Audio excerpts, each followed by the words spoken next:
Today feels like a very good day to go through a shoulder mobility warm-up. I know that doesn't sound sexy, but I've been wanting to take you through this for a while because every second person I speak to has a fucking shoulder injury. Your girl is no rehab specialist, but this video is going to be incredibly helpful if you do have a shoulder injury or if you want to prevent one. I'm going to show you how to warm up properly, and then also which exercises and muscle groups you want to be targeting and which ones you don't if you do have a shoulder injury. How are you? Hey, Kant. Hey, Hans, how are you? This is Ricardo. If you want to use, just subtle plug in his services. Here's a PT here. He's got way more clients than me. All right, let's go. So the first exercise that is going to be extremely beneficial if you have a shoulder injury or are looking to prevent one is going to be strengthening your rotator cuffs and your rhomboids.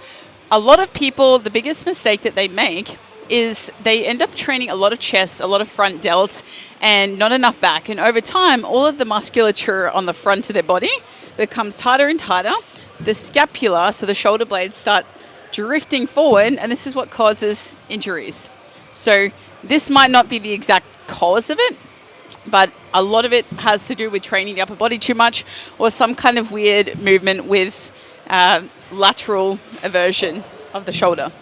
So your best bet is going to be performing external rotation exercises to strengthen the rotator cuff. I would always perform this pre-shoulder day. I like to always start with 2 sets of about 12 to 15 reps before my workout. You can do an external rotation with a cable like this, but my personal favorite is doing it with a dumbbell side lying. Can I ask that? Oh, really? This is my client. This is Chris. Hey, you're famous. So one of the worst exercises that you can actually perform if you have a shoulder injury for a warm-up is a band pull apart or a band dislocate or a stick dislocate. Anything with like that is this kind of movement is going to be horrible for it. It should be okay. It can actually be kind of preventative if you don't have a shoulder injury like a bursitis, impingement, rotator cuff injury. But if you do have one, I would absolutely steer clear of this one. They're typically okay if you don't have a shoulder injury. But if you do, they're just like really nasty and crunchy for the shoulders. They'll probably bring you a little bit of pain. When I do these though, if you don't have a shoulder injury, instead of just raising up, instead of shrugging up, which doesn't really stretch out your pecs, I like to imagine broadening the shoulder blades. So instead of just raising up, I think about pulling my shoulders apart, pulling my scapula apart, and actively engaging my chest and pressing against it with my pecs as if I'm doing a bench press like at the same time. So pulling it apart instead of just up, I'm engaging my pecs, and that active like tension kept in the pecs instead of just shrugging up is really going to help to get a deeper stretch in them. And when I do this as well, I only ever go to here instead of all the way forward. This just kind of makes no sense to me because they're not stretching anywhere past here.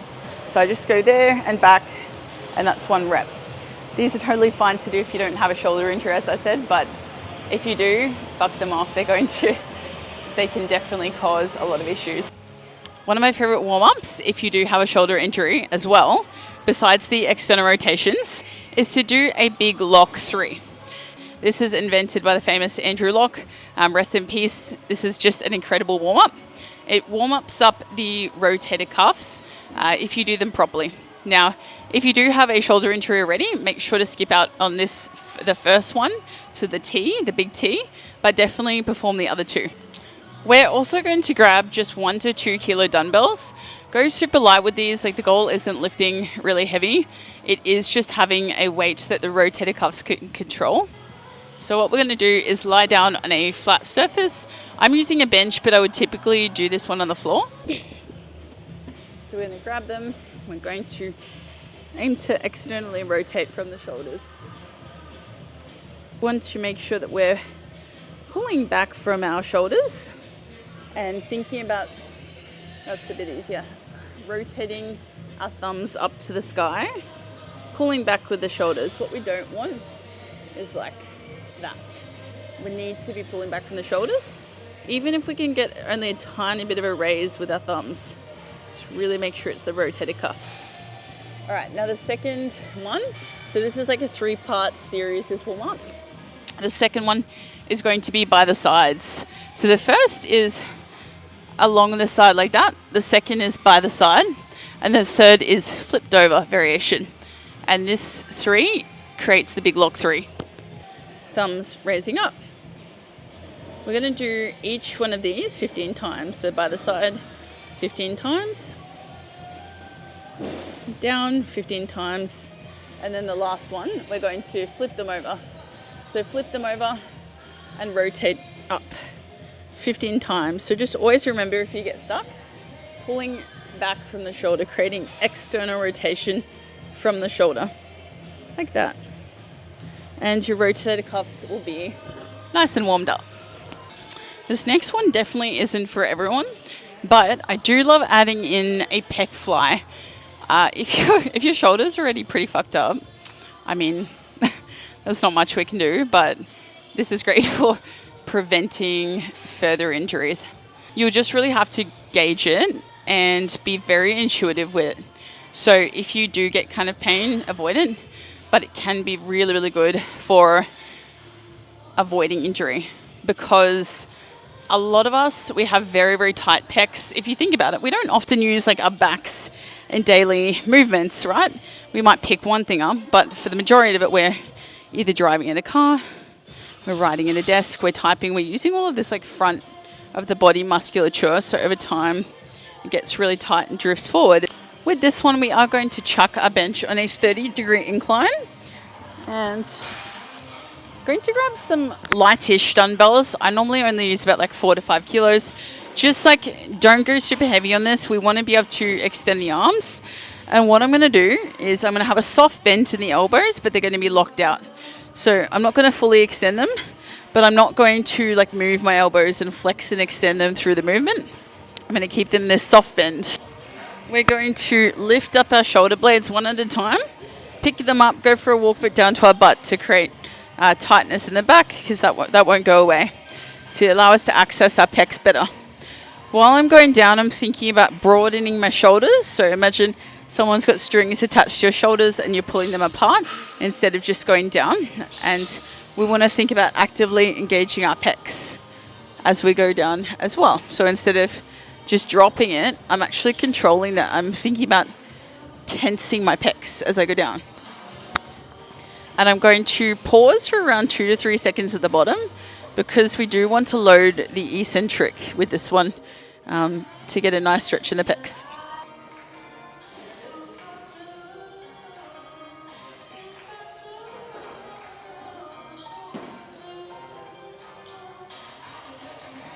So I'm holding at the bottom, and then I'm only coming up maybe like 1/3 of the way, and this is really going to load it in the stretch position.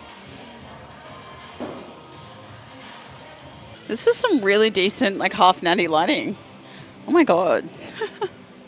Don't you love that when your gym has half natty lighting and it surprises you? All right, now I'm going to show you the top exercise that I would use to strengthen your rhomboids. Strengthening the rhomboids are incredibly important for rehabbing a shoulder injury and preventing it. Basically, what a lot of people do is they overly strengthen the front of their shoulders, not even realizing it. So when they perform back exercises, what they do is, because they have such poor awareness and just like awareness of what muscle group they're using, they'll often perform rows like this, going through a passive range of motion. So they're not actually using their back, their rhomboids, which are the mid back muscle here. They're not using them to retract. They're using the front of the shoulder, the bicep, and what happens over time, this all continues to strengthen the front, and it all drifts forward. The scapulas start winging forward. So by properly training your rotator cuffs, you're going to not only rehab a shoulder injury, but also really prevent one, because we've got to think about whatever we're training on one side, if we're only training that or unknowingly, like not evening it out, it's all the musculature is going to be drifting towards that one side and getting really tight on that side. And the opposite side is going to be getting really loose, really weak. And this is where a lot of injuries start to happen. So whatever we're training, whether it's shoulders, glutes, whatever, we have to even out the other side. I need a friggin' spirit level for this thing. It keeps not stabilizing. All right, let's jump into it. So with a dumbbell incline prone row, this is going to strengthen our rhomboids like nothing else. I really like it because it's chest supported. So anything that's chest supported, it's going to take the strain off our lower back. We're not going to have to stabilize ourselves in place. Overall, this is just one of my favorites. It's super versatile, and most gyms also have this equipment. It's not super technical. So bear in mind the angle of this.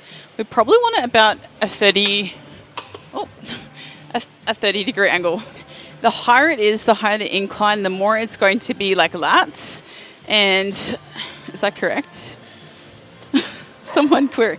I think so. Yeah, that's right. So the higher the angle, it's going to be more lats. The lower, it's going to be more rhomboids. So this is about perfect. I'm going to do a 3-second isometric hold at the top.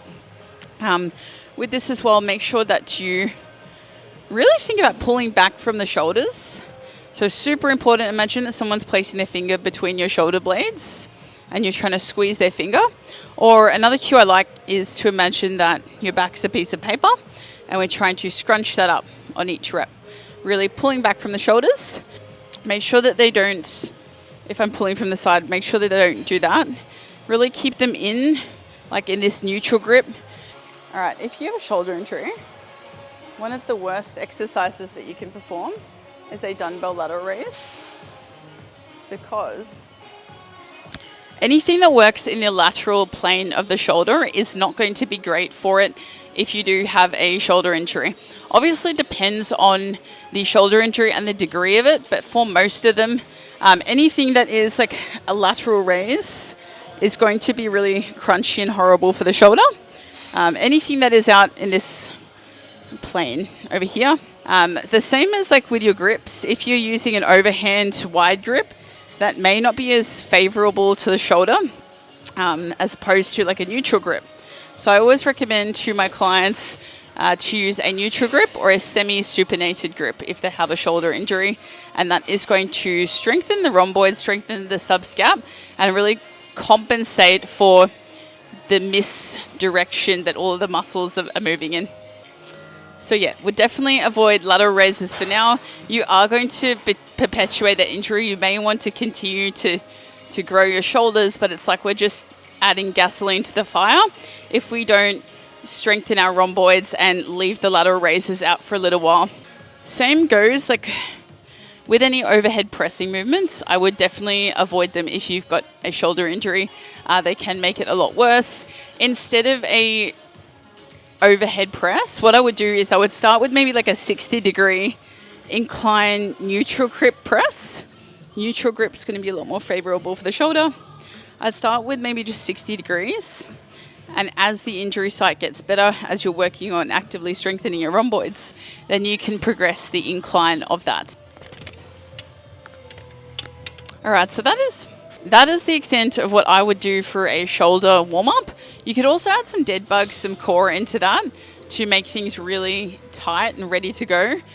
And I also want to say that training movement is fucking medicine. Like the gym it transcends so much more than just the physical.